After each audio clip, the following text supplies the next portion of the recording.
Innal hamdalillah nahmaduhu wa nasta'inuhu wa nastaghfiruh wa na'udzu billahi min shururi anfusina wa sayyiati a'malina. Man yahdihillahu fala mudilla lahu wa man yudlilhu fala hadiya lahu. Asyhadu an la ilaha illallah wahdahu la syarika lahu wa asyhadu anna Muhammadan abduhu wa rasuluhu la nabiyya ba'dah.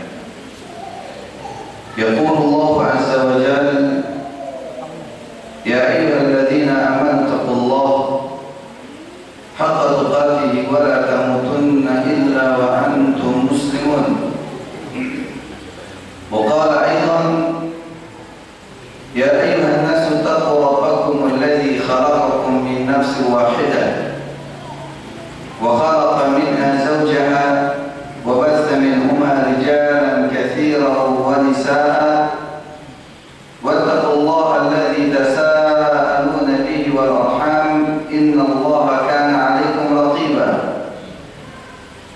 Wa qala aidan ya ayyuhalladzina amanu taqullaha wa qulu qawlan sadida yuslih lakum a'malakum wa yaghfir lakum dhunubakum wa may yuti' Allaha wa rasulahu faqad faza fawzan 'azima.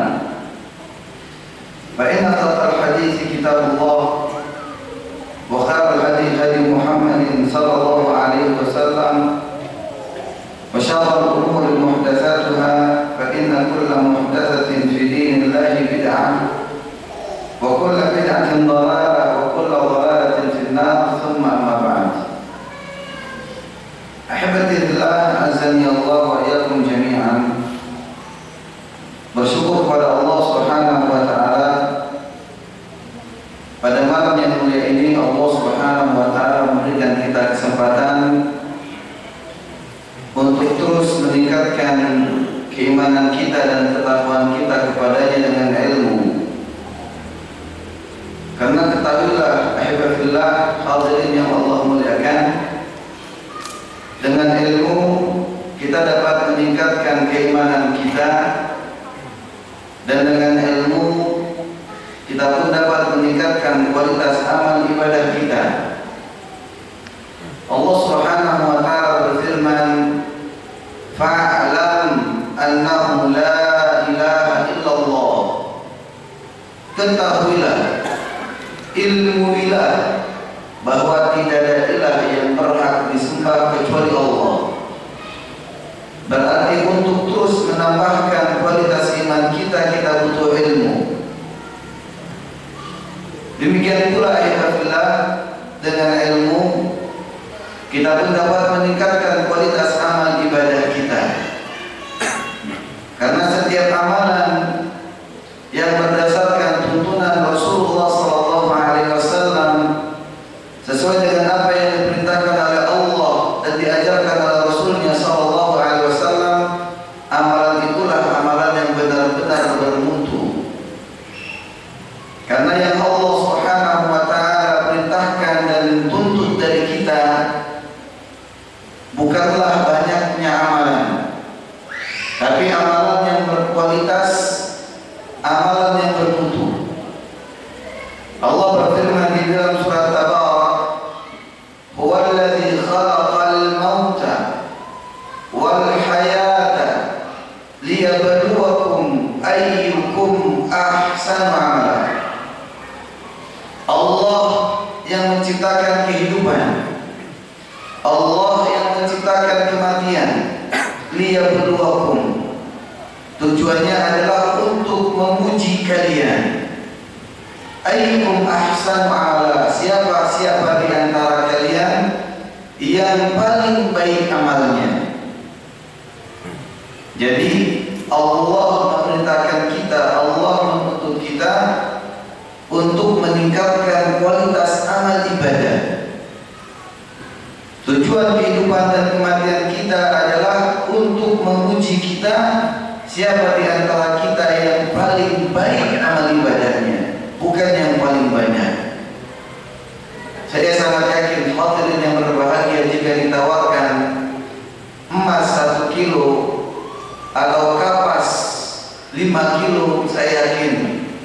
hadirin akan memilih emas yang 1 kilo. Sampai pun sedikit tapi berkualitas, bernilai. Habibillah azani Allah wa lakum jami'an. Sehingga harapannya pertemuan kita di majlis yang Allah muliakan ini,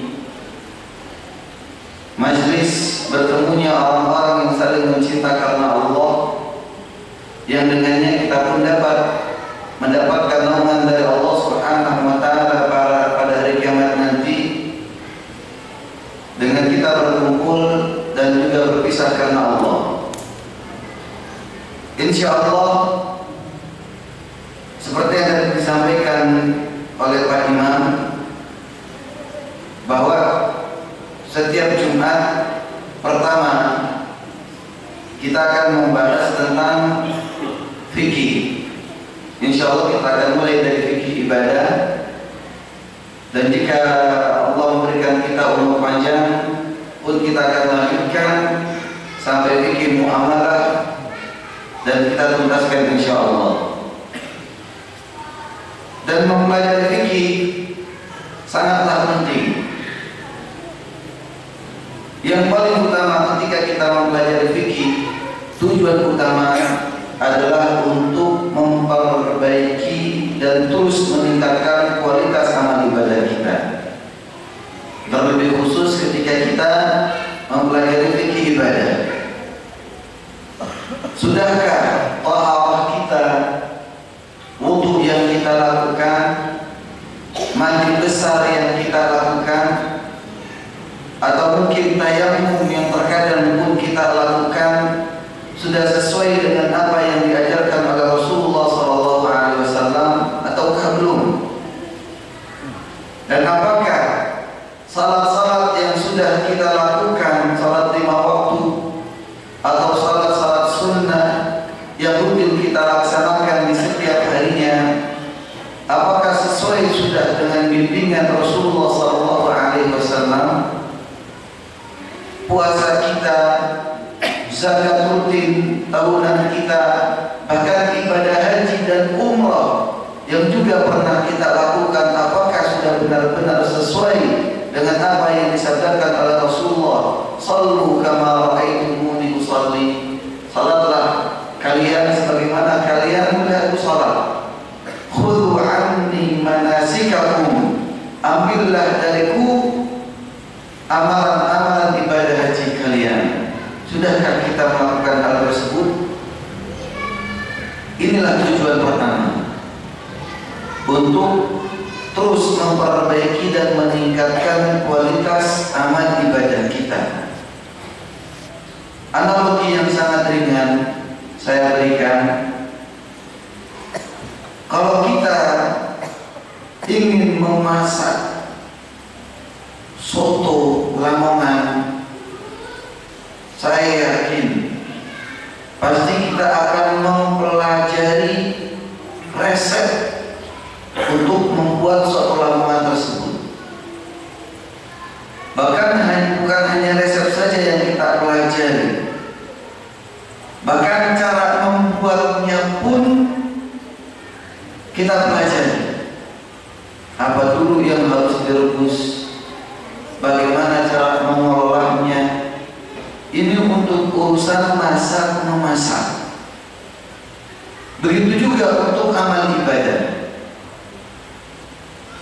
Bahkan untuk amal ibadah jauh lebih penting, kita harus mengetahui tata cara amal ibadah yang hendak kita lakukan.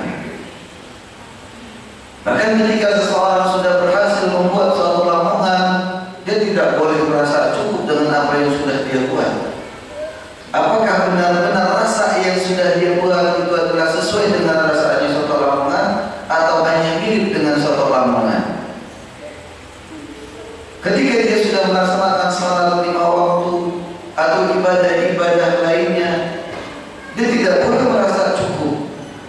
Tapi bahkan dia pun harus terus mempelajari apakah sudah benar-benar sesuai salat yang dilakukan dengan tuntunan Rasulullah SAW. Ini penting. Yang kedua, tujuan kita mempelajari fikih adalah untuk berlapang dada terhadap perselisihan yang terjadi dalam masalah furu' ibadah, cabang-cabang ibadah. Kita semua yakin, sepakat, salat wajib adalah 5 waktu: zuhur, asar, maghrib, isya, dan subuh. Tidak ada yang menambah satu waktu yang lain. Saya yakin semua sepakat bahwa salat duha itu bukan salat wajib, tapi salat sunnah.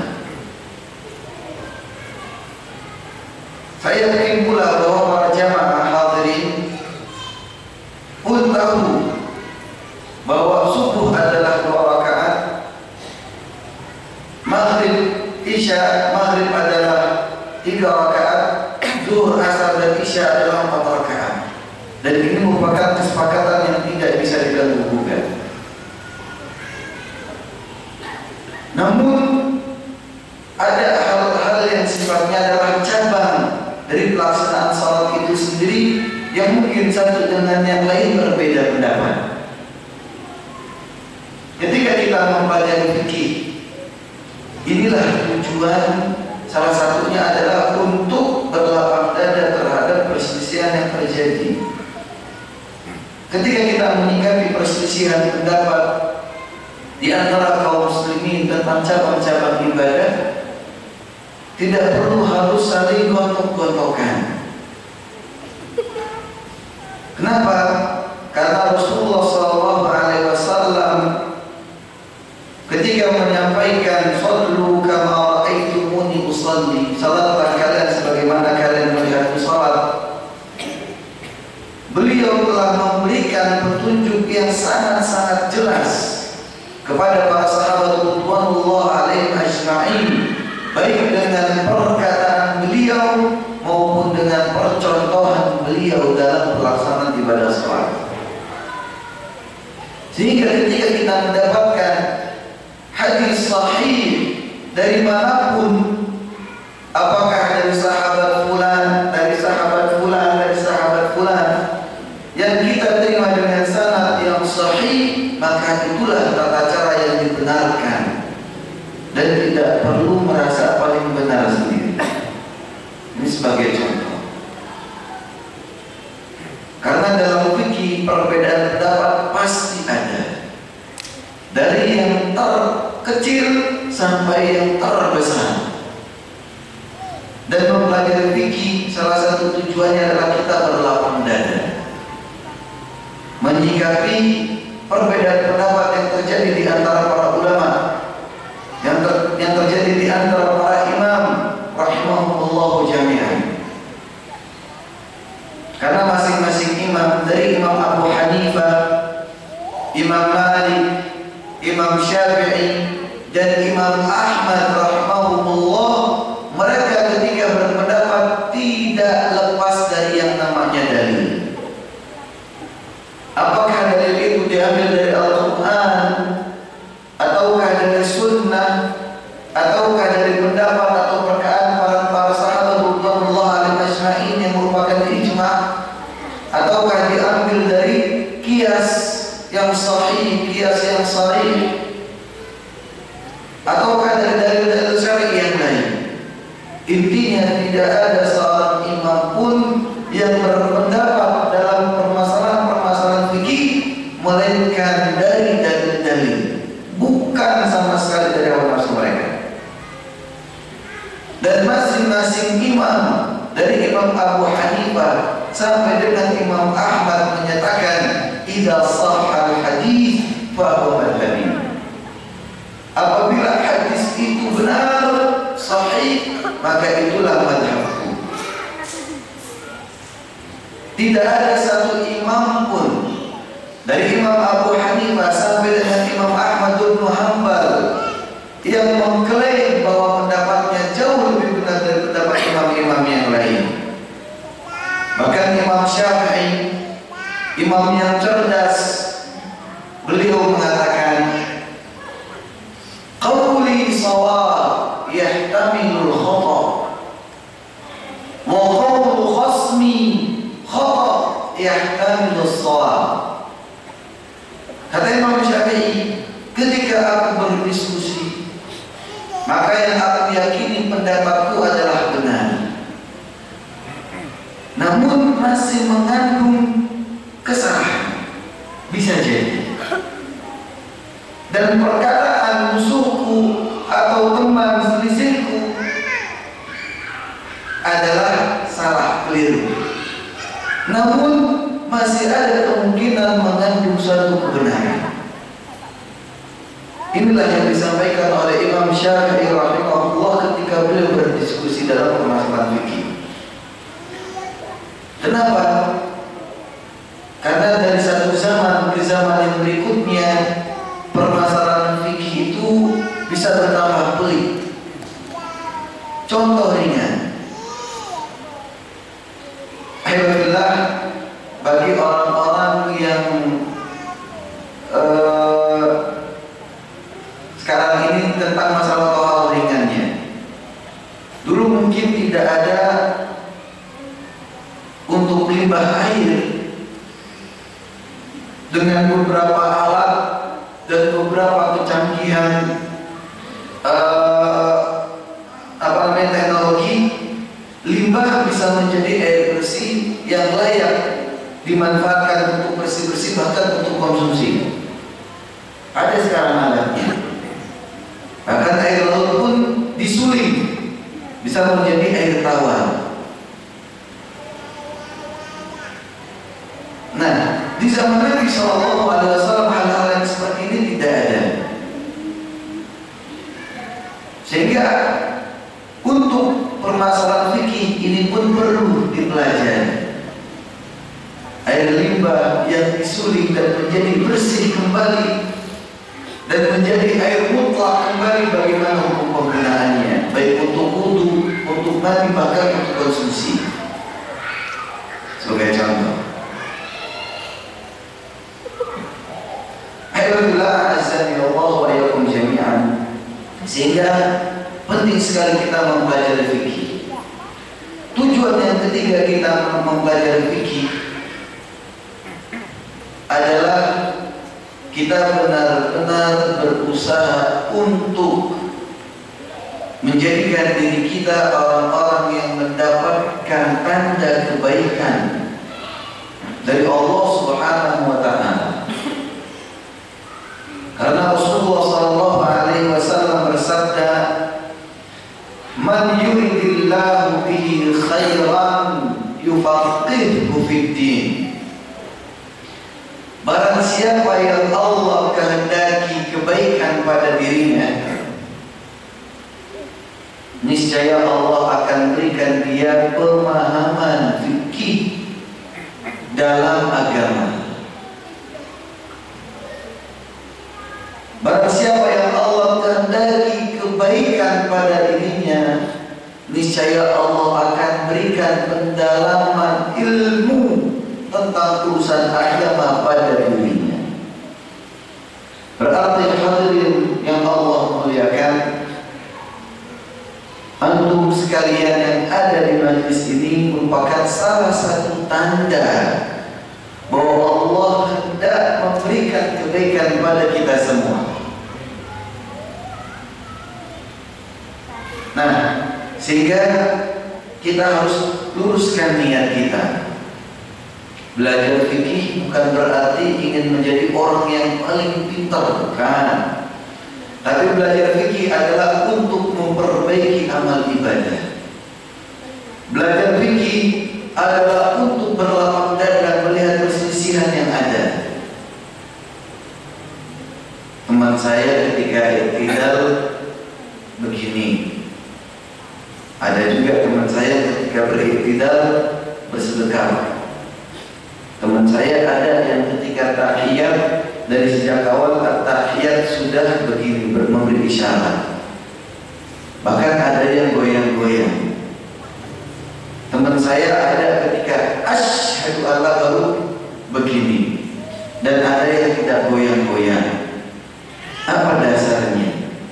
Insya Allah akan dipelajari. saya yang wudu, ada yang cuma dengan 3 kali usapan. Teman saya ada yang seluruh bagian kepalanya pun diusap. Bagaimana yang sesungguhnya harus dilakukan? Insya Allah kita akan pelajari. Sehingga hebatullah azanallahu jami'an ini sangatlah penting. Berikutnya, sebelum kita mempelajari fikih, saya ingin masuk pada muqaddimah.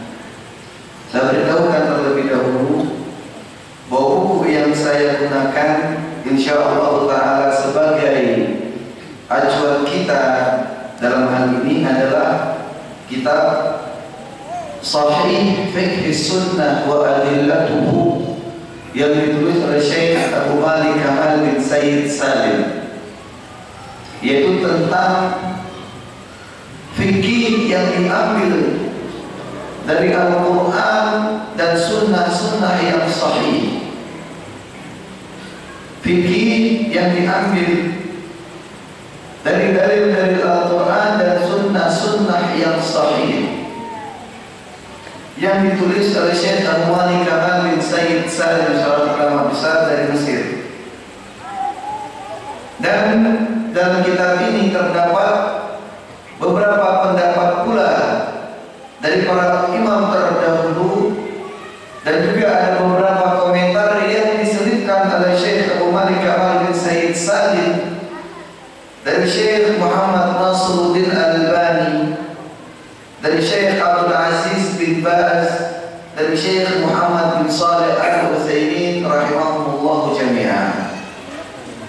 Sehingga insyaallah hadis-hadis yang kita gunakan sebagai dalil dalam kitab fikih ini adalah hadis-hadis yang sahih. Dan kita akan perjelas insyaallah ta'ala hadisnya diriwayatkan siapa dan bagaimana derajatnya, agar ketika kita mendapatkan poin-poin penting dari ilmu fikih yang nanti kita sampaikan, kita benar-benar yakin bahwa ini adalah sahih sesuai dengan dalilnya.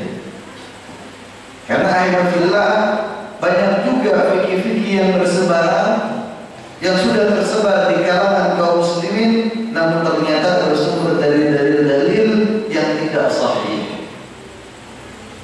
Dan ini cukup banyak.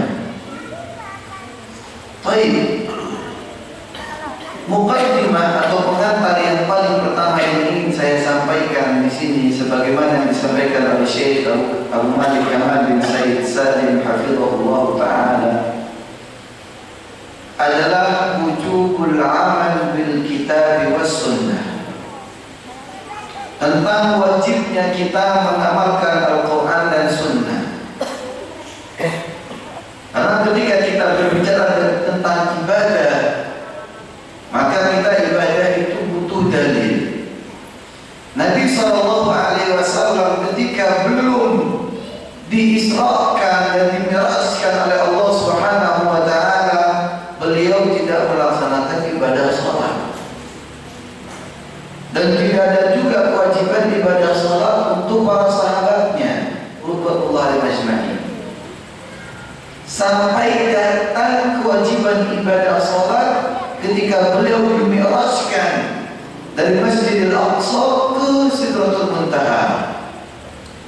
Di atas langit ketujuh barulah turun kewajiban sholat 5 waktu. Dan sebelumnya Rasulullah dan para sahabat tidak melaksanakan ibadah sholat. Begitu juga sebelum turun ayat ya ayyuhalladzina amanu kutiba alaikumus syiyam kama kutiba alal ladzina min qablikum la'allakum tattaqun, sebuah ayat yang menceritakan atau yang mewajibkan puasa Ramadan. Beliau dan para sahabat tidak ada yang puasa Ramadan. Nabi Muhammad dan para sahabatnya tidak puasa Ramadan. Kenapa? Karena belum datang kewajiban. Sampai turunlah ayat tadi, barulah Nabi Muhammad SAW dan para sahabatnya pun terkena kewajiban puasa, dan mereka pun berpuasa. Bahkan alhamdulillah azani Allah wa iyyakum jami'an, Rasulullah melaksanakan ibadah haji yang wajib bagi diri beliau, dan hanya itu dilakukan satu kali dalam seumur hidup beliau. Saya mau tanya sama bapak-bapak, Nabi Muhammad lahir di mana? Di Mekah. Mekah itu tempatnya Masjidil Haram kan? Tempat adanya Ka'bah, tempat pelaksanaan haji. Nabi Muhammad tidak melaksanakan ibadah haji kecuali kurang lebih 2 tahun sebelum beliau meninggal dunia.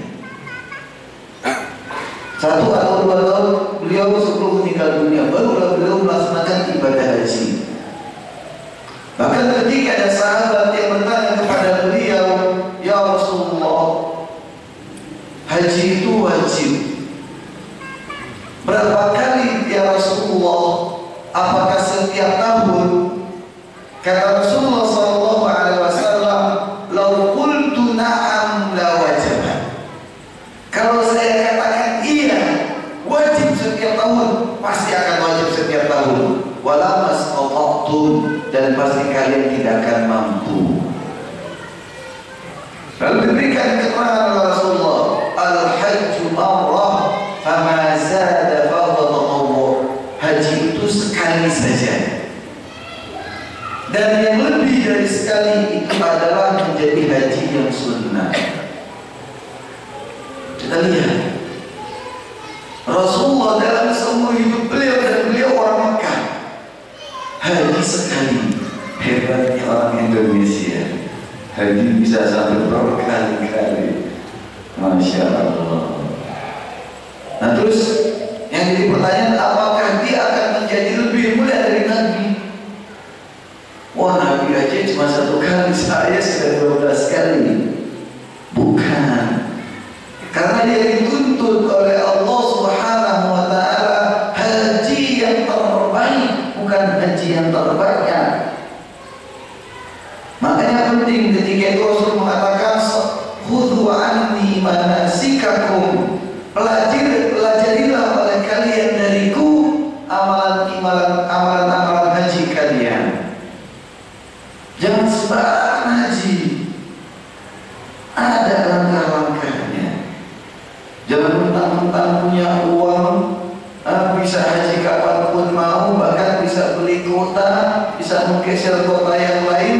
Seenaknya kita melaksanakan ibadah haji. Tidak. Ada teori yang harus dipelajari sebelum kita praktekkan. Nah, sehingga alhamdulillah penting kita berpegang teguh dengan Al-Quran dan As-Sunnah dalam fikih. Kenapa? Karena Nabi dan para sahabat tidaklah melakukan ibadah melainkan turun kewajibannya dan pensyariatannya dari Allah Subhanahu wa ta'ala. Ini penting. Ini sangat penting sekali. Nah, sampai pun kita sudah tahu pensyariatannya, kita pun harus mempelajari tata caranya. Kita tahu kalau mobil kita mati, maka ada kemungkinan aki, ada kemungkinan karburator kotor, ada kemungkinan dan banyak kemungkinan. Dan kita bukan seorang montir, apa kita mau otak-atik sendiri? Tidak mungkin, pasti kita akan berikan kepada yang lebih ahli. Ini analogi yang ringan.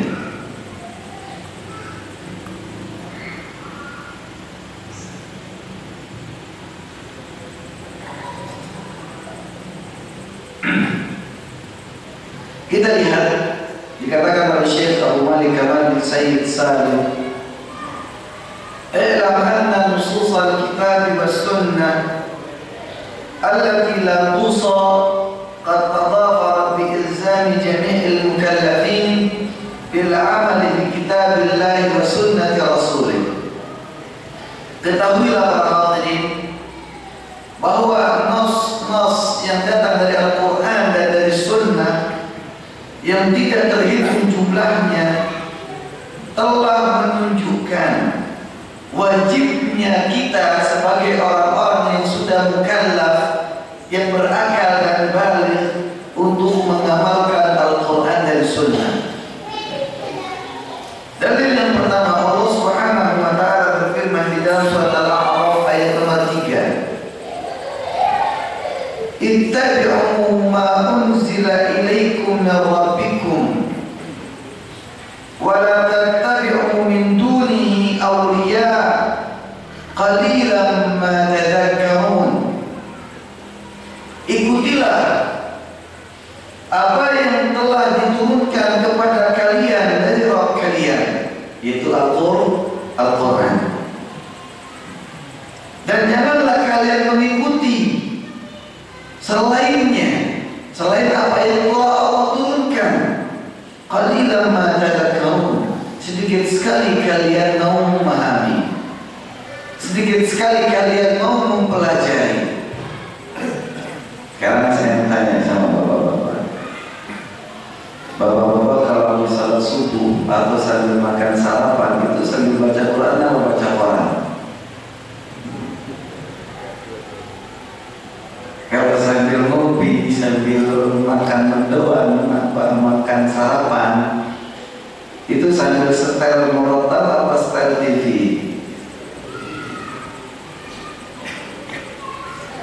Kita dituntut oleh Allah Subhanahu wa Ta'ala untuk mempelajari dan mengikuti wahyu yang telah Allah turunkan. Jangan kita sibukkan hal-hal diri kita dengan hal-hal yang kurang bermanfaat, tentang buaya dan cicaklah atau apalah istilahnya itu, sangat tidak penting. Yang penting buat kita adalah kita masuk surga atau tidak. Tidak perlu urusin surganya orang atau nerakanya orang. Yang kita urusi surga dan nerakanya kita. Berikutnya Alhamdulillah disebutkan di dalam tafsir al-muradu bima unzila ilaikum huwal Quran was sunnah. Yang dimaksud dengan wahyu yang diturunkan kepada kalian dari Rabb kalian adalah Al-Quran dan Sunnah. Kenapa? Karena Sunnah yang keluar dari lisan Nabi Muhammad SAW adalah wahyu. Di dalam surat An-Najm Allah Subhanahu wa Ta'ala berfirman, "Wa ma yantiqu 'anil hawa in huwa illa wahyu yuha." Tidaklah beliau Muhammad SAW mengucapkan dari lisannya sesuai dengan hawa nafsunya, tidak sama sekali. In huwa illa wahyu yuha, melainkan apa yang beliau ucapkan adalah wahyu yang diwahyukan kepadanya. Berarti sunnah juga merupakan wahyu yang turun dari Allah Subhanahu wa Ta'ala. Berarti maksud ikutilah apa yang telah diturunkan kepada kalian dari Rabb kalian adalah ikutilah Al-Quran dan Sunnah, karena Sunnah pun termasuk wahyu. La rijal, dan janganlah kalian mengikuti pendapat-pendapat ulama saja. Kita ikuti pendapat ulama jika pendapat ulama itu berlandaskan dengan Al-Quran dan As-Sunnah. Kalau pendapat ulama itu dari hawa nafsunya, buang jauh-jauh. Sampai pun ulama itu adalah seorang sahabat sekalipun, jika menyelisihi Al-Quran dan As-Sunnah, maka kita tahu di belakang pundak kita. Pernah satu saat Ibnu Abbas, semoga Allah meridainya, sahabat Nabi SAW sekaligus sepupu beliau, dihadapkan dengan suatu kondisi melihat para tabi'in, para murid-muridnya lebih mengutamakan pendapatnya sahabat Abu Bakar dan Umar. Sampai pun ketika Ibnu Abbas menyampaikan perkataan Rasulullah, ada di antara para tabi'in yang membenturkan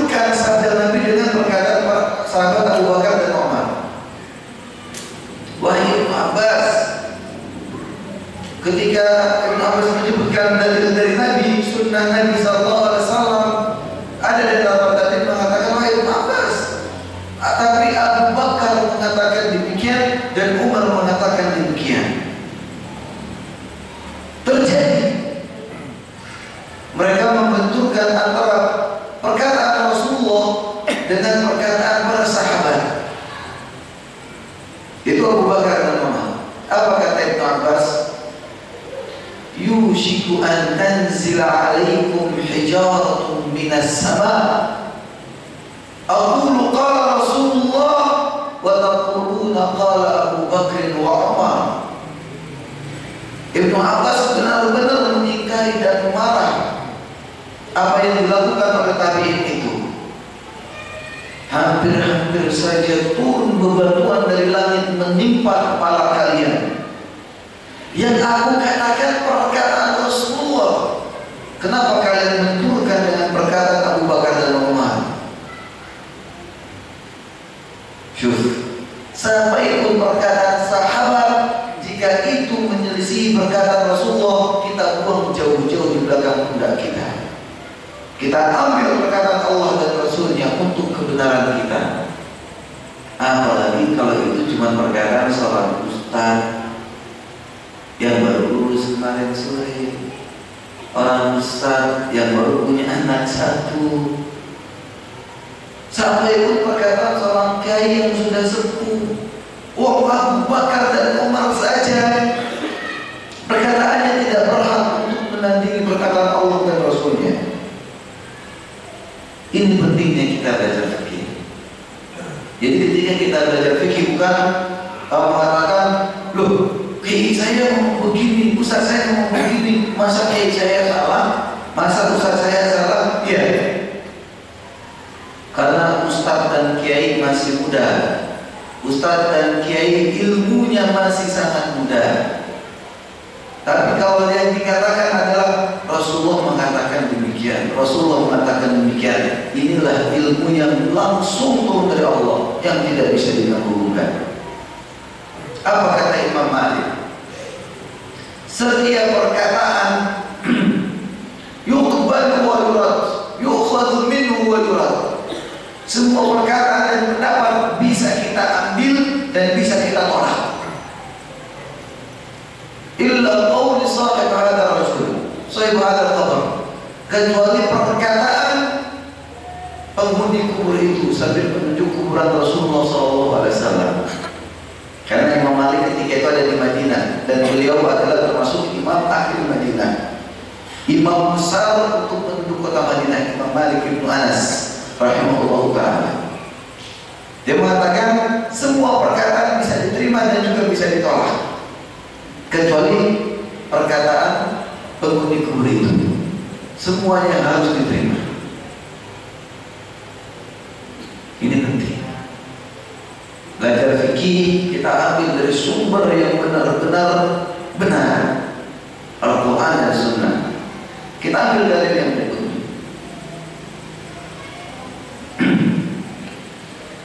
Waqala ta'ala di dalam surat Nisa ayat nomor 61.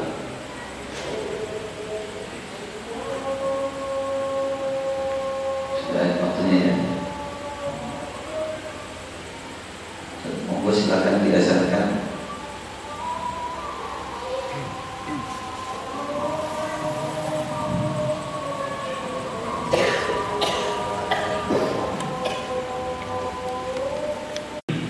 Baik, kita lanjutkan. Dalil yang kedua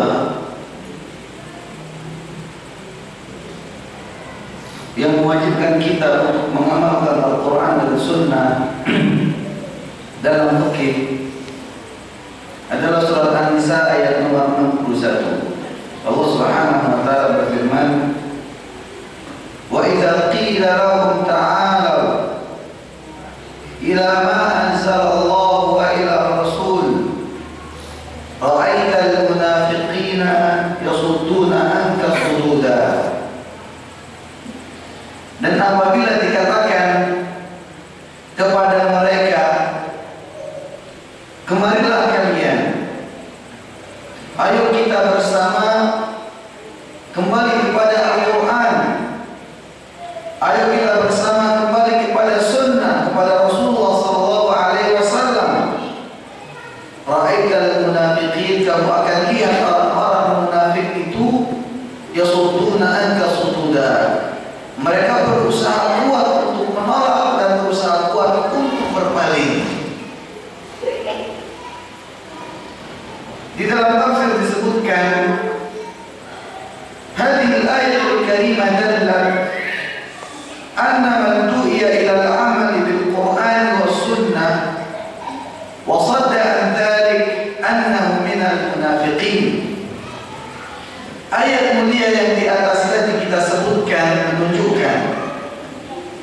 bahwa barang siapa yang diajak untuk berdalil kepada Al-Quran dan Sunnah, untuk kembali kepada Al-Quran dan Sunnah, namun dia menolak dan berpaling,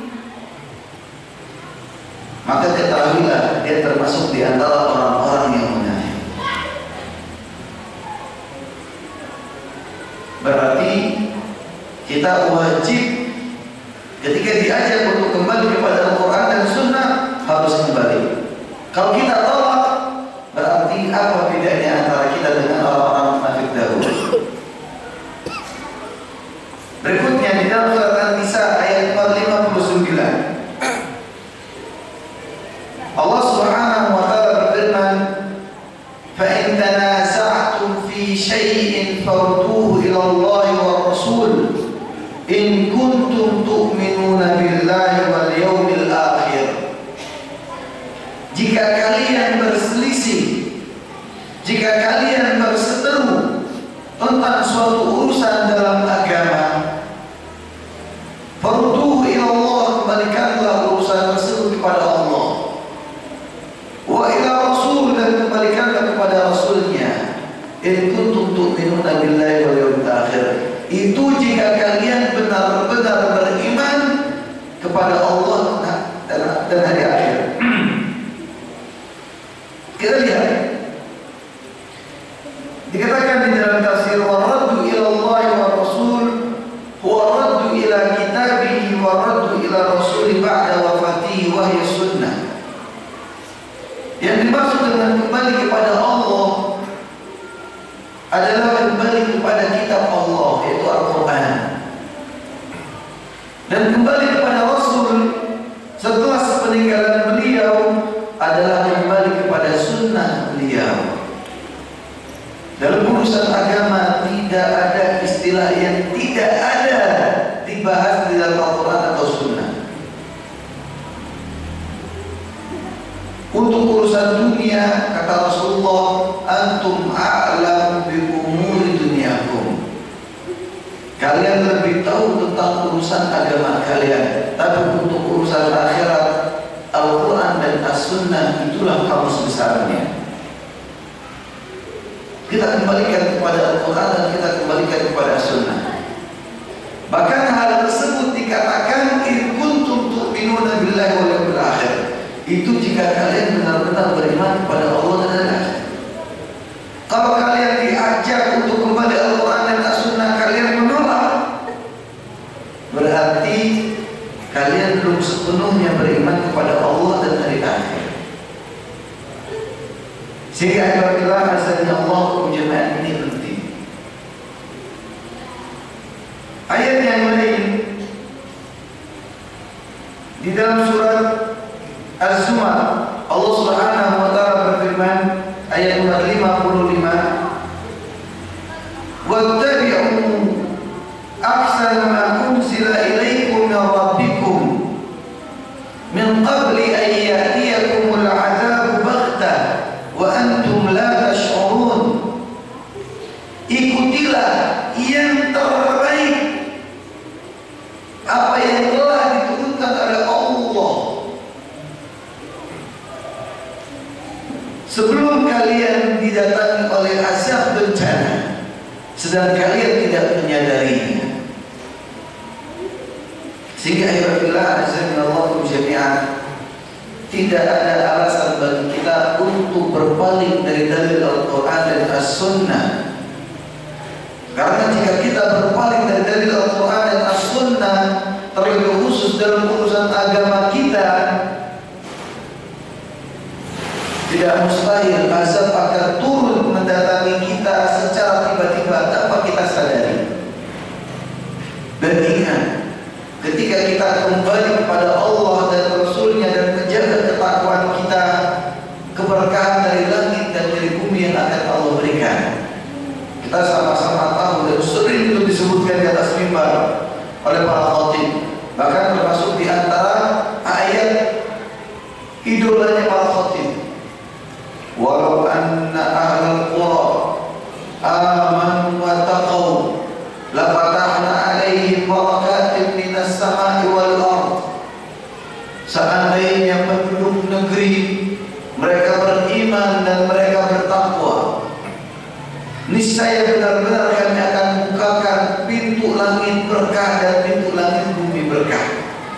Dari langit Allah turunkan hujan, dari bumi Allah tumbuhkan tumbuh-tumbuhan. Itulah Indonesia, Masya Allah, penuh berkah. Walakin kadzabu, tapi mereka mendustakan. Fa'akhadnahum bima kanu yaksibun, kami siksa mereka sesuai dengan apa yang mereka perbuat. Tapi kalau kita berpegang dengan Al-Quran dan Sunnah, semakin kuat ketakwaan kita, semakin kuat iman kita pada Allah, semakin besar pintu langit dan pintu bumi berkahnya. Ini janji Allah. Alhamdulillah, azani Allah jami'an. Berikutnya Allah berfirman di dalam surat Al-Hasyr ayat nomor 7, wa ma atakumur rasulu fakhudhuhu wa ma nahakum anhu fantahu wattaqullaha innallaha syadidul iqab. Apa yang dibawa oleh Rasulullah sallallahu alaihi wasallam kepada kalian, Al-Quran ataupun Sunnah yang dibawa oleh Rasulullah kepada kalian, fakhudhu, ambillah dan terimalah. Wa ma nahakum anhu fantahu, dan apa yang dilarang oleh Rasulullah sallallahu alaihi wasallam terhadap kalian, fantahu, berhentilah, jangan lanjutkan, jangan teruskan. Wattaqullah, bertakwalah kalian kepada Allah dengan mengikuti apa yang dibawakan oleh Rasulullah, Al-Quran dan Sunnah yang dibawa olehnya, dan jauhilah apa yang dilarang olehnya. Innallaha syadidul iqab, ketahuilah bahwa Allah maha pedih, maha dahsyat hukumannya. Berarti yang tidak mau bertakwa dengan mengikuti Al-Quran dan Sunnah, dan tidak mau bertakwa dengan menjauhi larangan-larangan Al-Quran dan Sunnah, monggo silakan dia rasakan siksa Allah yang pedih. Alhamdulillah, azani Allah wa iyyakum jami'an. Sebenarnya masih banyak, namun saya cukupkan dengan dalil yang terakhir sekarang ini. Saya ambil dari surat Al-Ahzab ayat nomor 21 sebagaimana disampaikan oleh Syekh Abu Malik Kamal bin Sayyid Salim. Allah Subhanahu wa taala berfirman, laqad kana lakum fi Rasulillah uswatun hasanah liman kana yarju Allah wal yawmal akhir. Sungguh kalian telah memiliki pada sosok Rasulullah sallallahu alaihi wasallam suri tauladan yang baik. Namun tentunya bagi orang yang benar-benar mengharapkan Allah dan hari akhir. Berarti bagi yang ingin berjumpa dengan Allah nanti dari kiamat, di hari kiamat nanti, maka sepantasnya bagi dia untuk menjadikan Rasulullah SAW sebagai teladan hidupnya dalam semua aspek kehidupan, terlebih khusus dalam urusan ibadah dan muamalah. Dan itulah fikih yang akan kita pelajari. Kalau kita berdagang, jangan niru gaya orang-orang kafir yang tidak pernah tahu hal-hal haram, bertransaksi dengan gaya riba, taif menaif, tipu menipu, curang. Tidak perlu kita tiru gaya-gaya orang-orang kafir yang tidak tahu hal-hal itu.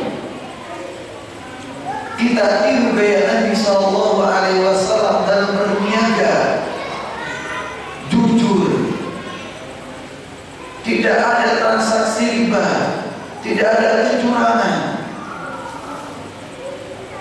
dalam bermuamalah, dalam beribadah. Kita tiru gaya Nabi Sallallahu Alaihi Wasallam, bersungguh-sungguh dan hemat dalam beribadah, tidak berlebih-lebihan, namun pun juga juga tidak menyepelekan urusan ibadah.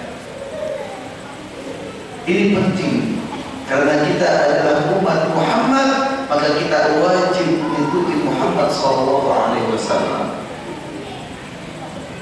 Tersisa waktu kurang lebih 7 menit. Kalau ada pertanyaan saya cukupkan satu saja, tidak banyak-banyak. Kalau tidak ada, saya hitung sampai 3. 1, 2, 3. Baik. Demikian kita tutup dengan doa kafaratul majelis. InsyaAllah pada pertemuan yang akan datang kita akan masuk tentang pembahasan taharah, kesucian. Tapi saya khawatir mungkin ada di antara bapak-bapak yang sudah pernah belajar tentang taharah. Belajarnya kok kesucian lagi. Kita sudah hafal Ustaz tentang wudu, sudah hafal tentang mandi, sudah hafal tentang adab buang hajat, sudah hafal. Cari yang lain Ustaz. Monggo, silahkan nanti dibicarakan sama Pak Imam, sama Pak Agil, atau sama siapa yang bertanggung jawab dengan kajian yang diaktifkan di Masjid Thayyibah ini. Nanti bisa disampaikan infonya ke saya, Ustaz, kami butuh bab tentang ini, insya Allah saya akan bawakan. Kami butuh tentang ini, kajian fikih memang, tapi mungkin tematiknya tematik fikih sesuai dengan apa yang kita butuhkan bersama-sama. Kayaknya kita butuh rincian tentang sholat Nabi SAW dari A sampai Z, atau dari alif sampai ya. Ayo kita pelajari. Atau tentang jenazah, monggo kita pelajari. Tentang zakat, kami banyak orang mampu ini, tapi kita bingung mau zakat itu gimana. Monggo kita siapkan. Ustaz, kita kan sudah rutin sholat, tapi kita belum tahu Ustaz bagaimana benar atau tidak sholat kita. Ayo kita pelajari. Silahkan agar mungkin benar-benar mengena dan sesuai dengan kebutuhan. Walaupun kita katakan semua bab fikih itu sangat kita butuhkan, semua bab fikih itu semua kita butuhkan. Wallahu a'lam bishawab. Kita tutup dengan doa kafaratul majelis. Subhanallahumma wa bihamdihi, asyhadu an la ilaha illa anta, astaghfiruka wa atubu